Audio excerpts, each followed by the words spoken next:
More than 75% of parents agree teens under 16 shouldn't be able to download apps from app stores without parental permission. Instagram wants to work with Congress to pass federal legislation that gets it done. Learn more at instagram.com/parental approval. At Staples Business Advantage, nothing can top the smarts and instincts of the thousands of experts on our team. While AI excels at processing data, automating tasks, and providing insights for better decision-making. And when they're used together, they are far more powerful than either is alone. Whoa. I've never felt more alive. Let Staples Business Advantage use today's latest innovations, plus our team's experience to make business easier for you. Sign up today and save 20%. Staples Business Advantage. Business is human. For exclusive podcasts and more, sign up at patreon.com/partnersincrimemedia. I'm Rebecca Lavoie, and this is Crime Writers On.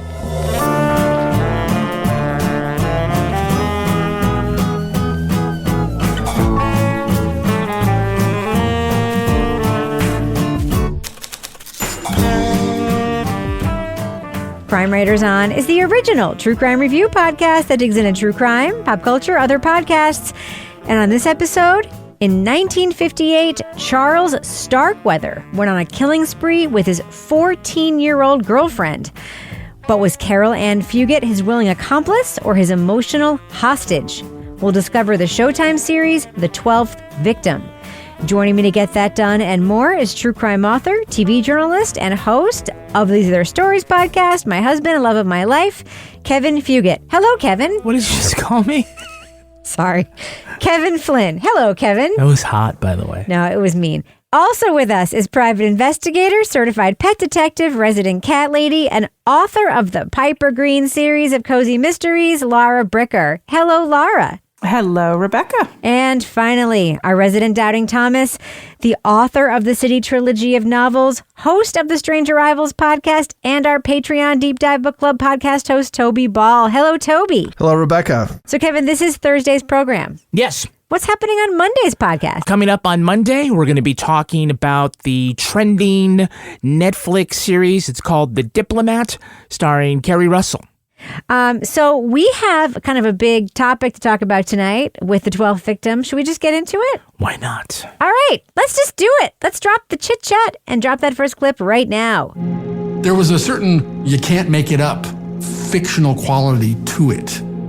It's the nice teenagers who are trying to help out, who get raped and killed by the bad teenagers.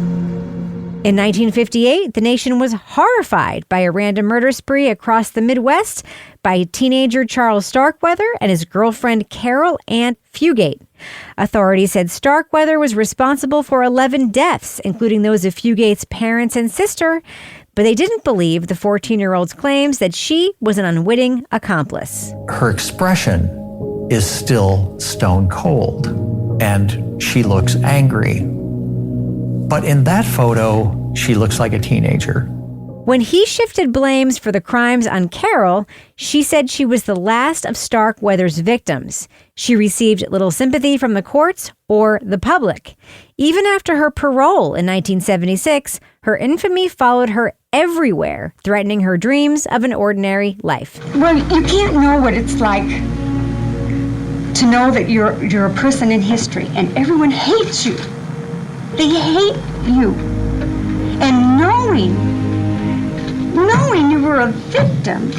The Showtime series, The 12th Victim, reexamines Caril Ann Fugate's actions and the criminal trial that made her the youngest woman convicted for first-degree murder. It also discusses the murder's influence on movies, music, and pop culture. Spoiler alert, we are going to be talking about plot points from The 12th Victim, so if you want to remain spoiler-free, go to the estimated time code in our show notes for our thumbs up or thumbs down reviews. So, Laura, you feel like this show is a portrait of how far our understanding of victims versus accomplices has come. Like, that is kind of the whole point, right? Yeah. And I think so obviously we've got, and Caril, and I keep calling her different names because it's such an unusual spelling. We just got to get that out of the way. Caril. It's very literal. Yeah. And so we're watching this at the time and we're seeing like old reports and we're hearing people talk about at the time how, Caril is, along for the journey with Charles, her boyfriend and everything. Well, she's 14, okay? He's 19. And, you have people like, oh, she's a tough-looking broad. And like all these. And I'm like, tough-looking broad? She's fucking 14, people. Yeah. But if this happened now, we would all be like, oh my gosh, this 14-year-old girl was taken in by this guy. And I think we would probably have a different perspective. But I'm not sure about that. Maybe not, though. I mean, that's the thing. I am not really totally sure what her role was at this point. But I think what we see at this time is this, examination of society at this time. You have film coverage of this that shows these two young people, and you have remarks of authorities and, people in the public at that time basically projecting that she's an accomplice. And I think there is no question that there was another explanation. And I think that's where I'm coming from. There was no other explanation given at the time. We're like, yeah, Bonnie and Clyde, here they come, the original Bonnie and Clyde. And I came away with sympathy for her. Although, I mean, it's like I've said in things like Making a Murderer, I'm not sure that Stephen Avery didn't do it. I'm sure the system wasn't fair that put him there. So, Kevin, one thing that I just want to mention to you, because we talked about it a whole lot when we were watching this, and it's not unimportant in this documentary, weirdly. Oh, I think I know what you're going to say.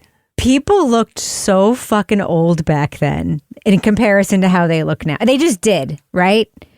So, Caril Fugate was 14. She looked like she was like 29 years old, right? Yeah, in some angles. And then there's some photos where she looks exactly. Right. But then there was also... one of the high school victims. Oh my God. Yeah. He looked like he was running an AMP. Jesus Christ. It was like they were picked up by this high school couple. And I was like, those people were in high school? They looked like they were 40 years old. Yeah. Meantime, all those clips of Martin Sheen in Badlands. How old was Martin Sheen? 33. I know, right? What? Yes, he was 33 and Sissy Spacek was 25. And I'm like, but all the real people looked so old. And I have to say, it's sort of, and granted, I know that like your perceptions are what they are. People look the way they looked. But in my mind, I was like, you kind of, in some ways, are like, she was 14, but I could imagine being a person in America and having a child who actually looked 14 and then seeing the way that these people, they said that they styled her for court and stuff and she looked different, but like everybody looked old as fuck in this. Like Starkweather looked like he was 55 years old by the time he was arrested. He was 19. And I'm sorry, that's not unimportant because granted, people back then did look old. That being said, we were just talking about, Kevin, that Caril might have been treated differently today. What are your thoughts? I think yes and no. I mean, I think that part of the justice system is set up more to find a way to handle a juvenile defendant. We've written books about this. Yeah, but I also will say that, like, if this were the case today and it would get an awful lot of media attention, maybe the equivalent of a 1958 media attention when you had like 3 television networks, it might get the same kind of Nancy Grace treatment. And then the prosecutors would feel pressure to charge her as an adult. And she was tried as an adult anyway. So I feel like in some ways, I think definitely our perception of a 14-year-old defendant is different. Outlaw Charles Starkweather and his girlfriend, Caril Fugate, are both in custody, riding separately in a convoy of cars bound for Lincoln. Sheriff Merle Carnop will ensure Starkweather cannot escape justice, while Sheriff Carnop's wife, Gertrude, will escort Fugate. I think it kind of comes down to the system and our society basically thinks, well, if you're guilty, you're guilty. And that ends up being part of her issue going forward as she's looking for some kind of redemption or eventually her pardon, the ability to say, look, I've paid my debt to society, or at the very least, hey, you're wrong about what I actually did. Right. I think the provocative thesis here is that she was an emotional hostage to Starkweather as he was going around killing people, and everybody thought, well, because she didn't run away when she had the chance, she must have been on. She did run away when she had the chance. Right, but they're like, oh, but all those times weeks before. She had a note in her pocket that said, if law enforcement finds this, help me. Yes. And I will say That woman in the diner who says, I sold her the hamburgers and then she was staring at me the whole time. You can interpret that as she's a stone cold killer, or you can interpret that as she was saying, look at me. You know, I agree with you. No, right? I know that. But I'm saying what's so wild to me about this is I was like, and they were like, it would be different today. I'm like, we literally wrote 2 books about women, young, like teenagers who were like pulled in by older men into murder situations in which they were like definitely less culpable than the older men, right? Yeah. And then were treated like as if they were the ones who did the murder because they were there. And so like, I just don't think it would be different today. Yeah, just to wrap up that thought, in recent times, even locally here, we've seen cases where like the girlfriend is going along, or she's even instigating the boyfriend's murder, like of her parents. Like that's the thing, like people couldn't figure out about Fugate and Starkweather. She had been in on when he killed the parents, or all that other stuff. But like in these cases that we talk about now, usually it's a personal cause murder, like the parent is standing in the way of their relationship or something like that. It's not usually a killing spree. Yeah. Right. So it is different, but I think a lot of people still it ends up creating this trope of, okay, 2 crazy violent lovers gonna get in a car and go wreak havoc. There's also a weird detail at the beginning where he had a very low IQ, like he was very disturbed, like it's really. So Toby, your notes surprise me because you say the show makes a case that Caril isn't guilty, but you're not convinced. That's basically what all of your notes say. So just what do you think here? Just thoughts. Well, so the way it's set up is it's 4 parts. The first part is just pretty much retelling what happened. And then the next 3 parts are all trying to make the case that she is more or less innocent. I don't think anything they actually present really convinces me of that. Like it may be true. And in some ways I hope it's true. But the stuff that they use to try and convince people or try and use as evidence, it's not the in same, my mind, is all just pretty much BS. And it's mostly people like wanting it to be true and then trying to find things that can try and convince other people. So, for instance, like the evidence that they present is regression hypnosis. Bullshit. I agree. Not a thing. All right. Body language analysis from a guy who's a lip reader. Okay. Oh, yeah. Not a thing. What the fuck? Lie detector testing, not really a thing. Like maybe a little bit more than those other 2, but still not admissible.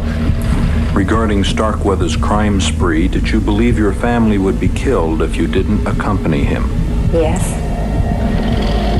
This test is over. Remain still for 10 seconds, please. As far as I'm concerned, and I don't think they present any other like quote unquote evidence. And so none of that to me makes any kind of convincing case. That's you. And I think it's tough because I don't think there's like real forensic evidence that they can go to at this point, or they can go back and find witnesses to talk to again who are going to have any kind of reliable memory about what happened. So you're kind of left with this kind of stuff, but none of that like moves the needle even a slight amount. And then the reasons that they use, like why was she convicted? Again, I just think are just totally wrong-headed. They say at one point that somebody says, we don't like to have these like this much amount of damage done by one person. We want to have it spread out among. It's like, no, like our nation is obsessed with serial killers, right? If it was one person, like people would be fine with that. Radio host gets a bunch of calls during his call-in show, and they're all like really feel Lara and her. You changed my life. Yeah, and he's like, well, that's what witness. I can't remember if it's witnesses or evidence, but whatever he said it wasn't that. He just hears some people like sticking up for her. He's like, oh yeah, well, maybe she is innocent. I'll counter you on one thing. The nation was not obsessed by serial killers when this crime happened. It was before that. But the nation was obsessed with the idea of women being bad always, which is, I think, why she was convicted. I do think people liked the idea of this young man being ensorcelled by this like vixen young woman who, because the first victims were her family, right? So I think that there was something sort of like really intriguing about that part of the story. Yeah, victims 2, 3, and 4. Right. Well, yes, but that gas I station, guess, you know what I mean? There's something about like, I got him to kill my family and then we went on a spree together. So something like believable about the fact that like, do this for me and then I'll go with you on the road and kill a bunch of people. What for me, like the most compelling stuff for me that points to her, but which by the way, and I agree with you, Toby, I think she was a victim because I think there's a lot of evidence that points to it. I don't think the documentary does a good job pointing to. He sexually assaulted like some of these victims, right? Like he went down into that thing and raped the body. Yeah. He even said she was in the car and didn't participate in that. Like he didn't put her at the scene of some of those murders, right? She's fucking 14 years old. Yeah. To Toby's point that the only possible way of finding exculpatory evidence would have been if Starkweather said that. And instead he kind of like throws her under the bus. He said, and I can't remember if this actually came up in the documentary or not, but, he, put himself behind the trigger for 9 of the 11 deaths and said that she had the shotgun for those 2 teenagers. But I mean, there's no evidence of that. And it's just, but other than that, you're right to this, hypnosis isn't going to do it. Again, though, Kurt Anderson or one of the experts says he had an IQ of 70 something. So he was also vulnerable to interrogation too. We have to say like he did kill people, right? Like we know that, right? Because he admitted it. Yeah. He is also not a reliable fucking narrator in this story, given interrogation techniques that were used at the time, and given, Laura, right, what we heard on tape that these interrogators did to this girl. Oh, yeah. Yeah. So how are we to believe, and I don't want to say, like, I don't want to be a Starkweather defender, right? We heard them interrogate this girl. So how are we also to believe that anything they got him to say is reliable either? What did you think of the interrogation tapes that you heard when they were interrogating this girl? Holy shit, this would never fly today. No, I mean, it totally would. What are you talking about? How far? Like, no, I mean, I was watching like the one police officer who was interrogating her about them having sex. And it was like, did he stick it in? How far did he stick it in? Did he stick it in? Did he at any time put his penis up in your sexual organ? Yes. And did he stick it in very far? No. Did he put it in slightly? He didn't put it in an inch. He put it in less than an inch? Yes. He did put it in, but less than an inch. Is that right? Yes. And then the descriptions that we have, although there is physical evidence on some of these murders, because the descriptions that we have of these murders are extremely gruesome. Honestly, like nothing we've ever heard, like just stabbing people and then like just shoving rocks. Shoving rocks and things up people's vaginas and like in a way that is beyond anything we've heard in terms of not only murder, but torture and also, what they're doing with the body afterwards. I mean, it was a whole new level. So it's hard to say, but I mean, I think overall, based on the interrogation of Caril, I don't feel like we have a really accurate portrayal, or I don't think we have an accurate report from her at the time. Yeah. And since then, I mean, and that's the other part about this that's challenging is we see her in various clips and interviews over the years, but we don't hear from her now. Yeah. So all we can really do is rely upon past reporting and past statements she's made. And it doesn't sound like she's in the greatest shape now. I mean, we heard at one point she was not able to really speak. It's a really terrifying case. Yeah, I have to say, Kevin, I think that his naivete is sort of like, when I look at those murder scenes, I'm like, it's more about like there's no delicate way to say this. His lack of sophistication as a criminal. Starkweather. Yes, in many, many ways. I mean, that's what I just kept thinking about. It was like, this is not like a sophisticated killer. So, Kevin, there's no graceful way to do this again. Why don't we just do the business section real quick? I've decided to give grace up. Well, sometimes we can do it, sometimes we can't. Want to welcome all the folks at the Let's Do What We Do level. Let's do what we do. Where let our listeners know. Yeah, where we don't have any ads, but we still have this section in your feed for some reason. Because you like it. Yeah, like Toby said, he couldn't imagine that people would pay more to hear less of us. We're going to charge them a whole lot of money to hear none of us, too. We can have that level. But that's what we've got going on Patreon. Look, a couple other things there. If you join us at the leading off level, you get things like the Crime Writers on After Show. You're going to get Married with Podcast. On the latest Married with Podcast, Rebecca and I take a question from a parent who wants to know when to stop letting their young children bathe together. What's that face for? When they're 19 and when 21. They're in middle school? When they're 14 and they look like a tough broad. When they can describe all sorts of murders that they've participated in. That's when. You also, at the Bricker scale level, get the latest episode of Leave It to Bricker. And Toby Ball is preparing for his next Deep Dive Book Club podcast. The book is Motor Spirit. It is about the Zodiac murders, and that live taping is going to be May 10th. Toby will be welcoming Rebecca Lavoie, Janet Varney, and Jillian Pensavalle, an all-star cast. Also want to let you know that over on These Are Their Stories, we've got a new episode dropped yesterday. It's on the classic Law & Order episode Double Down. Yeah. Actually, this is an episode that won an Edgar Award for Best Television Mystery Series, and the writer of that was someone we had on the program, Ed Zuckerman. Yes. This is one in which McCoy and Curtis try to make a deal with a cop killer to find a kidnapped man before he dies. And then when they make the deal, they find out the guy's dead already. So they want to go after him. And, you know, it's all kind of crazy stuff. And we get to go to Jack McCoy's apartment and see he's got a grandfather clock. And our guest was Tucker Carlson.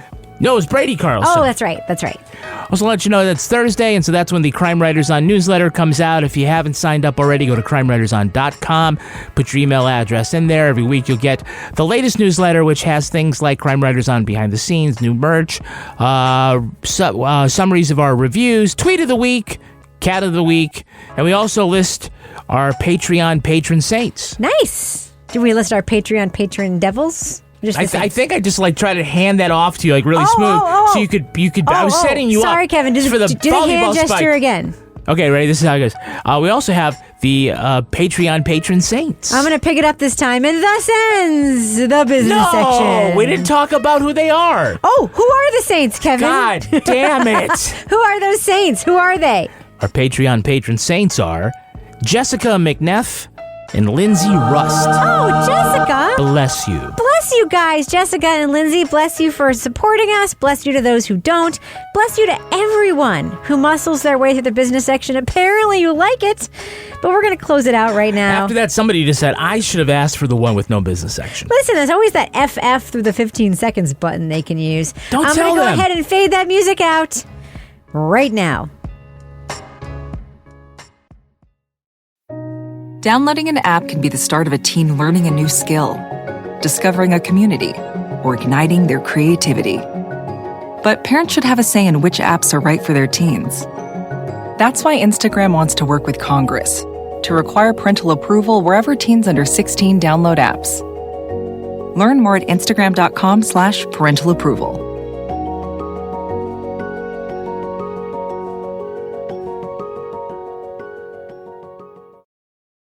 At Staples Business Advantage, our experts can help you find furniture that fits any design and budget, while AI can recommend products based on preferences, generate 3D models for visualization, and optimize space planning for office furniture. take advantage of our team's eye for style and design. And my eye for, wait, I have no eyes. Only algorithms. At Staples Business Advantage, furnishing your office is easy. And with the best warranty in the business, we're committed to you now and down the road. Sign up today and save 20%. Staples Business Advantage. Business is human. Luxury is meant to be livable. Discover the new leather collection at Ashley with premium quality leather sofas, recliners, and more, all built to last. No matter how many spills, scuffs, or pet-related mishaps come its way, the leather collection at Ashley is made with the durability you need for the whole family. Shop the new leather collection at Ashley and find chairs starting at $499.99 and sofas at $599.99. Ashley, for the love of home. So, Toby, you can't believe the footage they have in this documentary. What footage can you not believe they have? All of it. In the 12th victim. I was actually, I was watching it. I was like, is this just like stock footage that they're like sticking in the places From, that like, it Sears seems like it would ads? make sense?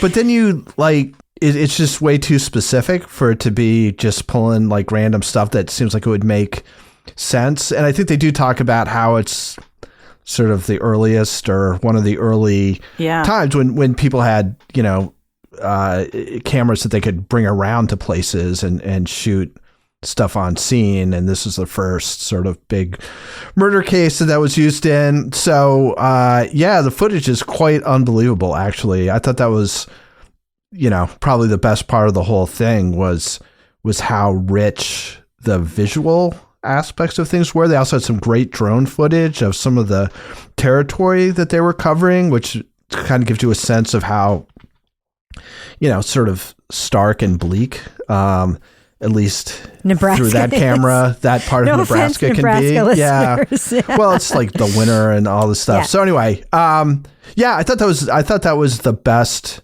part. I thought the first episode was pretty good.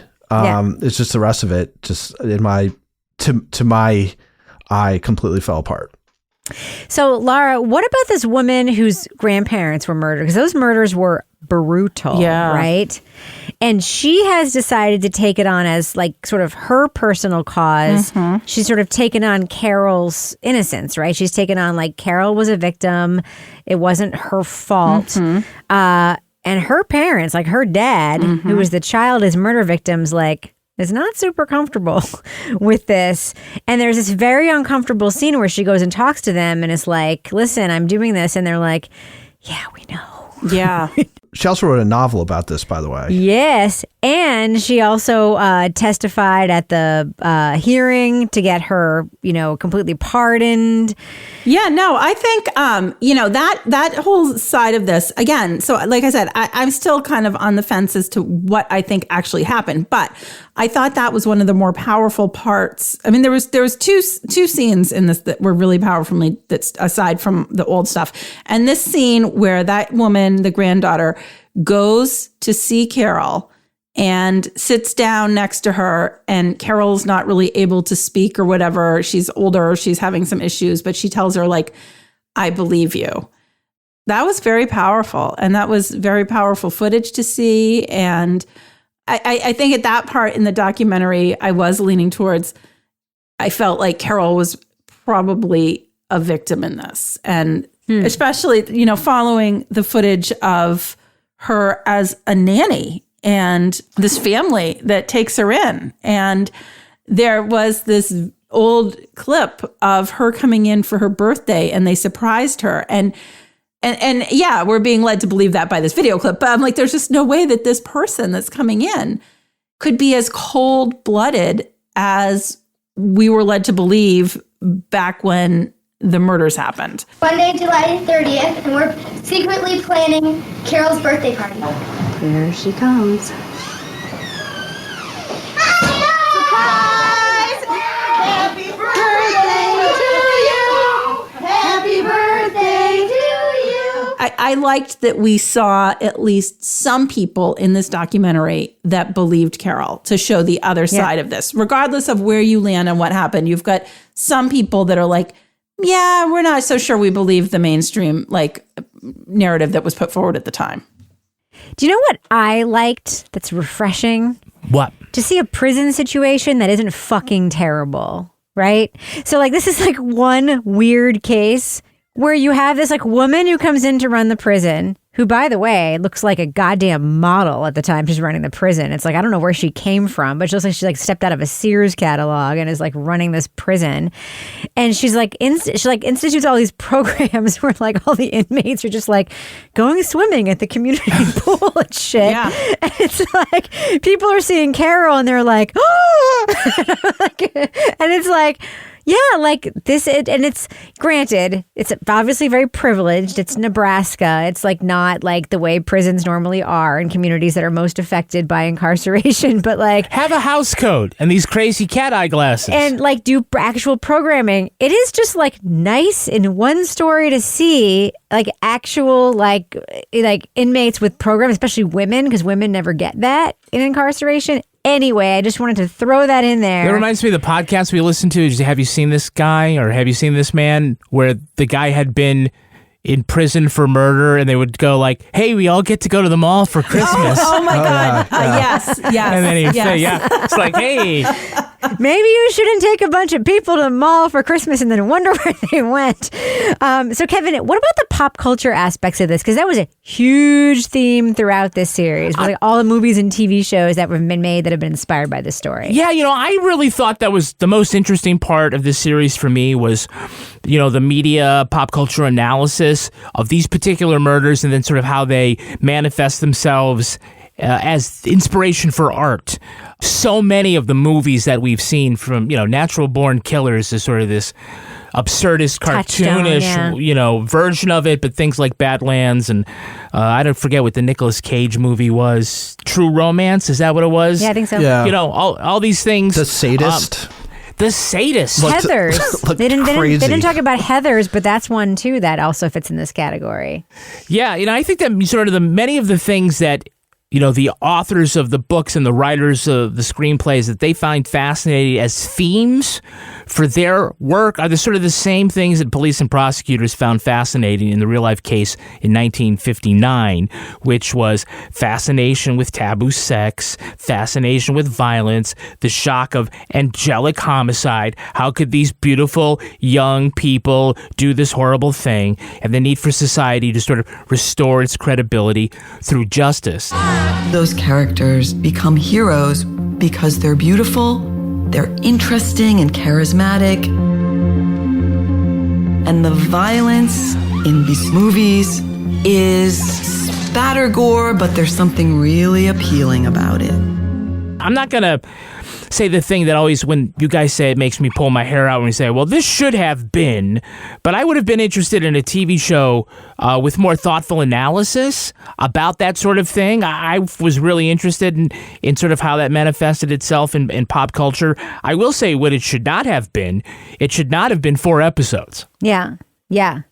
There is obviously this very common thread of like, why it's like always this fascination with like how is like if there's this like sort of cultural thing where there's a woman adjacent to a crime, right? It's like, well, the man, yeah, like men are violent, like men do shit. Let's give him a cigarette when he's doing his perp walk, right? But if it's like a woman, Eve led them into temptation. If it's like a woman, there has to be a particular kind of evil that is singularly worse. Mm-hmm. Right? And that's kind of what's at play here. So not only is she a woman, but she's young.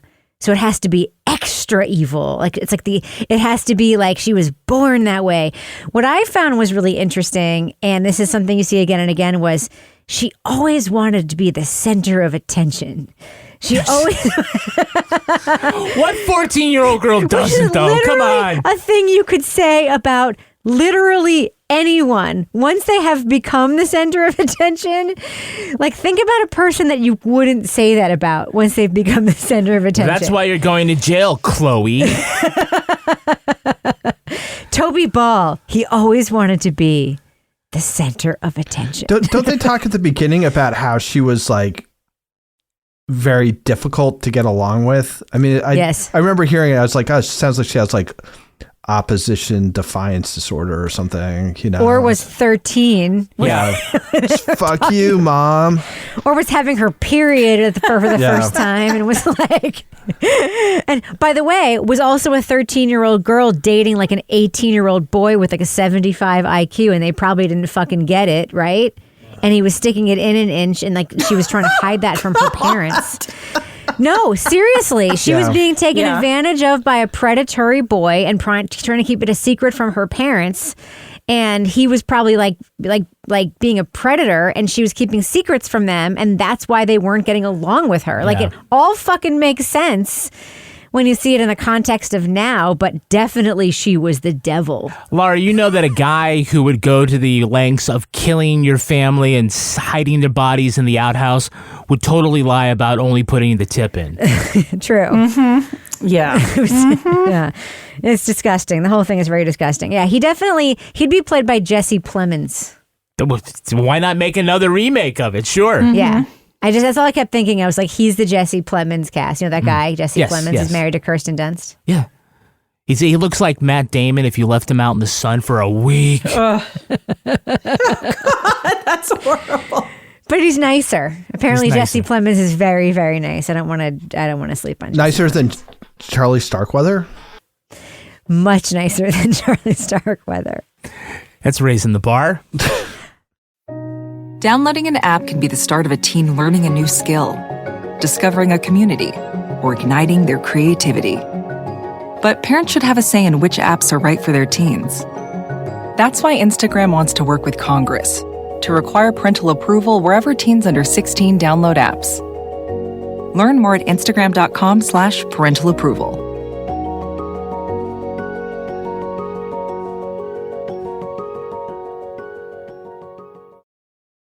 At Staples Business Advantage, nothing can top the smarts and instincts of the thousands of experts on our team. While AI excels at processing data, automating tasks, and providing insights for better decision-making. And when they're used together, they're far more powerful than either is alone. Whoa. I've never felt more alive. Let Staples Business Advantage use today's latest innovations, plus our team's experience, to make business easier for you. Sign up today and save 20%. Staples Business Advantage. Business is human. Luxury is meant to be livable. Discover the new leather collection at Ashley with premium quality leather sofas, recliners, and more, all built to last. No matter how many spills, scuffs, or pet-related mishaps come its way, the leather collection at Ashley is made with the durability you need for the whole family. Shop the new leather collection at Ashley and find chairs starting at $499.99 and sofas at $599.99. Ashley, for the love of home. All right, let's do what we do. Let's let our listeners know, should they check out the Showtime series, The 12th Victim? Laura Bricker, what do you think? Thumbs up or thumbs down for The 12th Victim?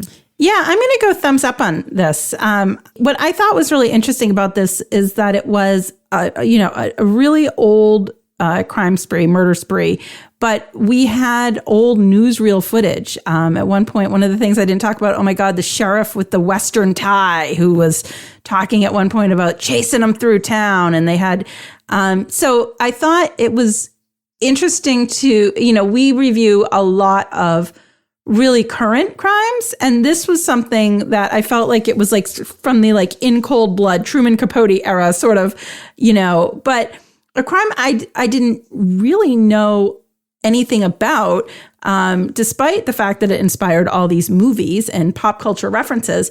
And I think if you're interested in, criminal justice, there's a lot of things that you can look at in this and examine, from how victims were treated at the time to how suspected accomplices were treated at the time to how interrogation techniques were done to the fact that they have this like elaborate police chase through the center of town that it was really interesting. Some of it was very graphic, but overall, I mean, I just found this to be a really interesting documentary. What do you think, Toby? Both thumbs up or thumbs down for The 12th Victim? I hate to go off program for a second, but the one thing we didn't mention, which isn't really a spoiler, is who was that crazy priest who was like moralizing every once in a while? Oh, yeah. That guy was weird. He was a famous, I don't want to say televangelist, but a famous television personality from that era. And his name was Cardinal something. But yeah, that's exactly how he was. He's creepy as hell. Yeah, so I'm a big thumbs down on this. The first episode I thought was pretty good, but it tells the entire story. And then it's like, so what's going to happen next? And then I hope this isn't a spoiler. Like basically the idea is that it's trying to make the case that Caril Ann Fugate, who was, the quote unquote accomplice, is actually kind of innocent. I thought the things that they brought in to try and make this case were just absolutely unconvincing, and in many cases unconvincing in a way which people who are involved in true crime should know better than to try and convince people of it, because it's just BS. So I was really like, if I was going to tell somebody what to do, I'd say if you're interested in the case, watch the first episode, which I think is a pretty effective job of telling all the details of the case, and then just stop, because I thought the rest of it was quite honestly just kind of a waste of time. I don't really think they make the case. I think she may have been a victim, but not for any reasons that they put forward. So it's a big thumbs down from me. Kevin Flynn. I'm going thumbs down. Just basically, I'm going to say that I just felt like I had to get through it. And that's sort of my gut telling me, like, this isn't really interesting. It's a provocative thesis, and it's probably correct. She probably was not an active participant in the murder. She probably was taken along by Charles Starkweather. Not a spoiler to say that's what what they're arguing here. But in the end, it just felt like they didn't make a very strong case other than sort of circumstantial. The evidence that they gave was almost kind of silly. The source material is a book which just basically makes this argument. And that way, I just thought, like, there's just a lot of times our perceptions of people who've been vilified over time will change. People like Monica Lewinsky or Lorena Bobbitt. And could it be Caril Ann Fugate? Well, I just feel like this is just so far in the past that it's not going to create any sort of critical mass of passion or public interest to make that happen. So anyway, that's my way of saying that I'm thumbs down. Yeah, I'm thumbs down too, and it pains me only because this could have been fucking great. As Toby pointed out, some of the footage that they have is so good. And like, I imagine a version of this that was like totally like noir and cool, and like did a really good analysis of the case, and like wove in some of the pop culture stuff in like a really creative way.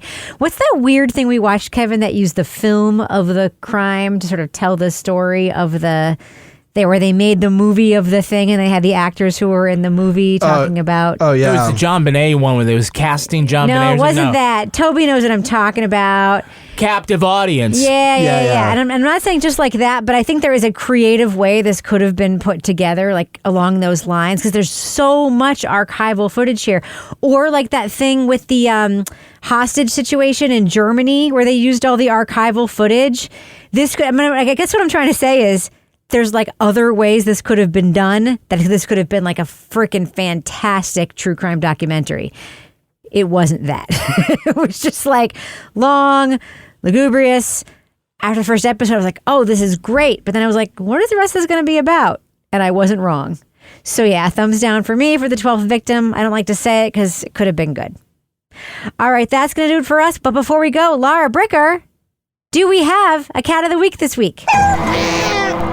We have some dogs of the week this week. Yay, my favorite animals. Yeah, well, it's sad. These are some Exeter dogs. No sad dogs. No. Archie, the Wonder Beagle mix, and his sidekick Percy, owned by my church friends Bill and Alice, who are also very loyal Crime Writers On listeners. Yay. Both passed away recently. Boo. And don't like it. So there's, The dogs are the listeners. No, Bill and Alice are still around because I see them driving around in their little Mini Cooper. And there is a cute picture of the two dogs riding in the Mini Cooper with the top down, having a last hurrah. But I have been following these dogs for a long time, along with their cat friends. They also got some cats from my cat lady friend, Betsy. So I'm sorry for Bill and Alice, but I hope they find a new dog or two this summer to take in their Mini Cooper for rides.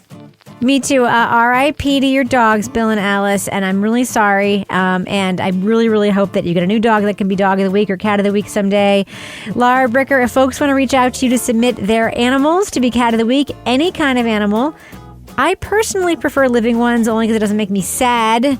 How can they find you on social media? They can find me at Laura Bricker. Toby Ball, folks want to reach out to you and say solidarity for not liking the piece of media we reviewed this week. How can they find you on social media? At Toby Ball NH. Kevin Flynn, how can you be found? Even though I don't have a blue check anymore. Me neither. I'm at Kevin P. Flynn. I'm so bummed, too, because the origin story of my blue check was so epic. If you want to follow me on Twitter or Instagram, you can find me at Reb Lavoie. Thank you, by the way, listeners, for helping me get that blue check all those years ago. You can also follow the show on Twitter at Crime Writers On, and I encourage you to join our incredible community in our official Crime Writers On Facebook discussion group.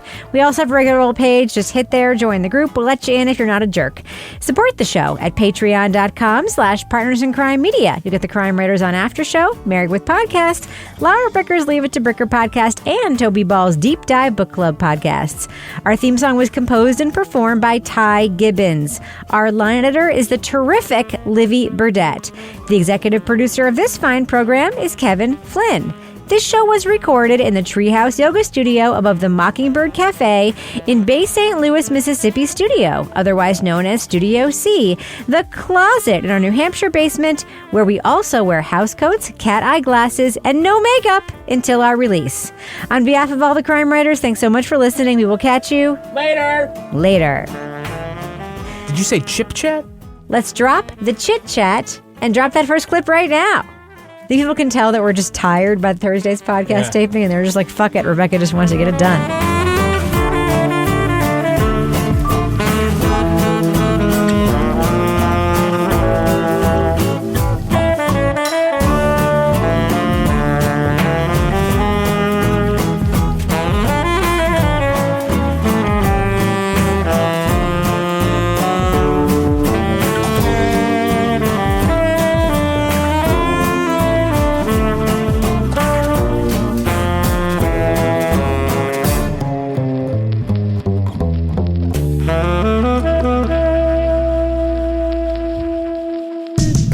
in crime media. At Staples Business Advantage, our experts can help you find furniture that fits any design and budget, while AI can recommend products based on preferences, generate 3D models for visualization, and optimize space planning for office furniture. take advantage of our team's eye for style and design. And my eye for, wait, I have no eyes. Only algorithms. At Staples Business Advantage, furnishing your office is easy. And with the best warranty in the business, we're committed to you now and down the road. Sign up today and save 20%. Staples Business Advantage. Business is human.